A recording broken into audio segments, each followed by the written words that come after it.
के कर लाल दरवाजवाता चंदन छिड़काला चंदन छिड़काला हो।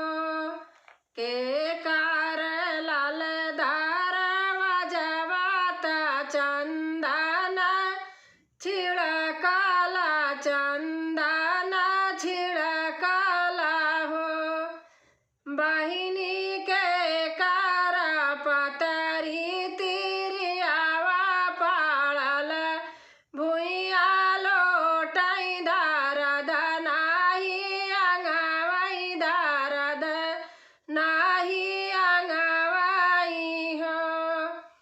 बहिनी के कारा पतरी तिरियावा पाड़ल भुइया लोटाई पाड़ल भुइया लोटाई दरद नाही अंगवाई दरद नाही अंगवाई हो।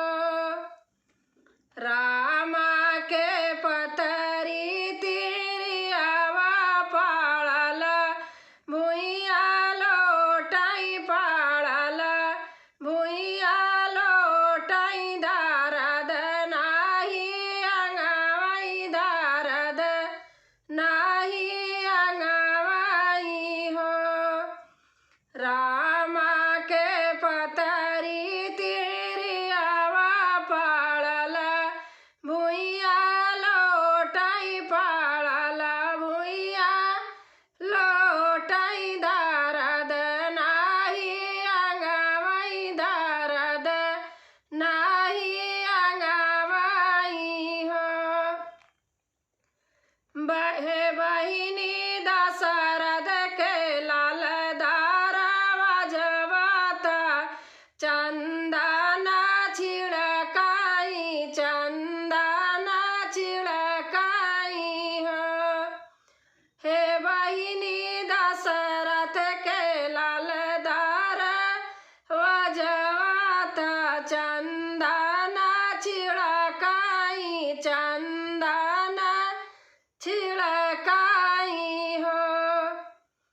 काहे के बाबा मोर बियाह कैला काहे के गावन दिहला काहे के गावन दिहला हो।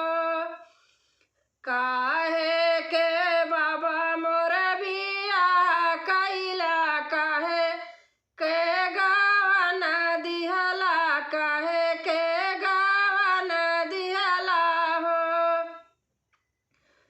हे बाबा रही हो इतबारी कुंवारी दरद नाही अंगईत दरद नाही अंगईत हो।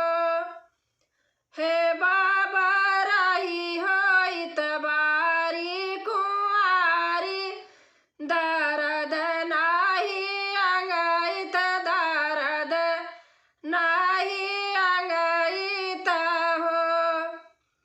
होते बिहनया फाटत ताहोरीला जनमली है ललना जनमली है हो।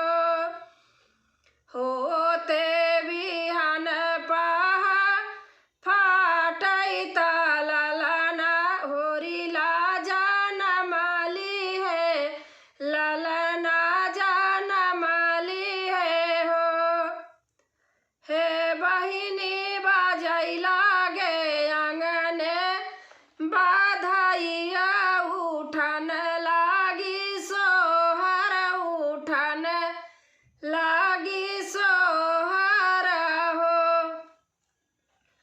हे बहिनी बाजै लागे आनंद बधाइया उठन लागे सोहर उठन लागे सोहर हो।